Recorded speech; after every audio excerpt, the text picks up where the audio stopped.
عمران خان کا آج یہ جو مطالبہ تھا کہ جنرل فیض کا کھلی عدالت میں ٹرائل کیا جائے، تو اس کے جواب کے اندر 3 لائنی ایک وہ خبر ہے جس کو میں آپ کو پڑھ کے سنانا چاہوں گا کہ عمران خان کون ہے جو یہ کہیں کہ جنرل فیض کا ٹرائل کھلی عدالت میں ہوگا، اور دوسری لائن ہے کہ عمران خان اس معاملے میں تسلی رکھیں کہ ان کا ٹرائل ہوا تو یقیناً کھلی عدالت میں ہوگا، اور پوری دنیا کو تھرڈ لائن یہ پوری دنیا کو پتہ چل جائے گا کہ وہ کیا کرتے تھے اور کیا کرواتے تھے۔ طارق صاحب کیا یہ بات، اچھا طارق صاحب ہمیں جوائن کر رہے ہیں۔ طارق صاحب السلام علیکم۔ جی السلام علیکم علی صاحب۔ طارق صاحب یہ خبر ہمارے ایک رپورٹر نے فائل کی ہے جو یہ کہتے ہیں کہ جنرل فیض کے اور یہ جو ڈپٹی سپرنٹینڈنٹ یا دوسرے لوگ تھے اڈیالہ جیل کے اندر، ان کے کیا لنکیجز تھے، حکومت نے اس کی تحقیقات کر لی ہے، کچھ روشنی ڈال سکتے ہیں کیا سامنے آیا؟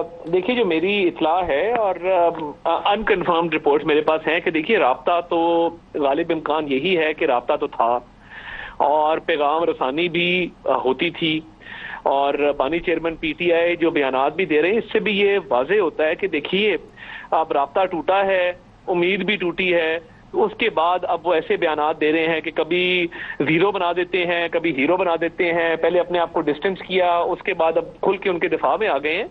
تو رابطہ تو ہمیشہ رہا ہے اور جو ایک منصوبہ تھا وہ بھی دیکھیے۔ لیکن طارق صاحب کیا چیزیں اس آپ کی تفتیش میں سامنے آئی ہیں؟ انٹیلیجنس ایجنسی ISI آپ کی اسپیشل برانچ سب کے ہوتے ہوئے اڈیالہ جیل کے اندر اگر کوئی سنو لے کے خفیہ طریقے سے معلومات پہنچا رہا ہے اور میسیجنگ کر رہا ہے، یہ کیسے ممکن ہے؟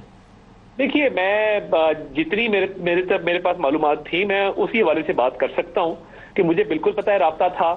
اس انکوائری کے حوالے سے، انویسٹیگیشن کے حوالے سے میں کوئی چیز کنفرم نہیں کر سکتا، مگر دیکھیے بات یہ ہے کہ جب اس وقت بطور DG ISI یہ بات چل پڑی کہ ISI کو کور ڈکلیئر کر دیا جائے، کیونکہ چیف بننے کے لیے یہ لازم تھا کہ کور کمانڈ کرنی ہوتی ہے، اور بانی چیئرمین PTI اس بات پہ تیار نہیں تھے کہ ان کو 1 سیکنڈ کے لیے بھی DG ISI کے عہدے سے علیحدہ کریں جنرل فیض حمید کو۔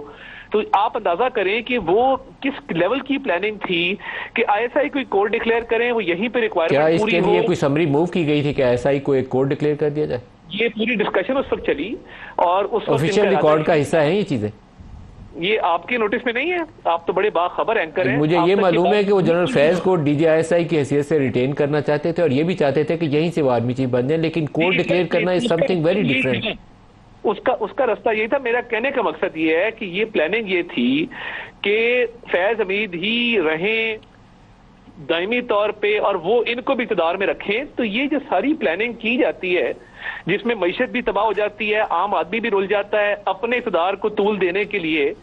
سر ایک چیز بتا دیں، کیا یہ جو تحقیقات جاری تھی پرائم منسٹر کو اس کے اوپر کوئی آفیشیل بریف دیا گیا وداؤٹ گوئنگ انٹو ڈیٹیل؟ کیا پرائم منسٹر کو اس کے اوپر اطلاع دی گئی ہے کہ کیا تحقیقات میں سامنے آئے؟ دیکھیے جو تحقیقات فوج نے انٹرنلی کی ہے وہ انہوں نے انٹرنلی کی ہے۔ یہ اس پہ معاملہ ہی یہ ہے اڈیالہ جیل والا نیٹ ورک تو آپ کی حکومت کے نیچے آئے گا نا، وہ تو فوج کے نیچے نہیں آئے گا۔ دیکھیے جو جیل والا نیٹ ورک ہے وہ میں بالکل پنجاب حکومت سے اس کی رپورٹ طلب کر لیتے ہیں کہ وہ نیٹ ورک کیا تھا، کیسے تھا، مگر میرے نوٹس میں جو باتیں تھیں وہ میں نے آپ کو عرض کر دی کہ بالکل یہ اطلاعات آ رہی تھی کہ رابطہ ہے اور بڑا فعال رابطہ ہے۔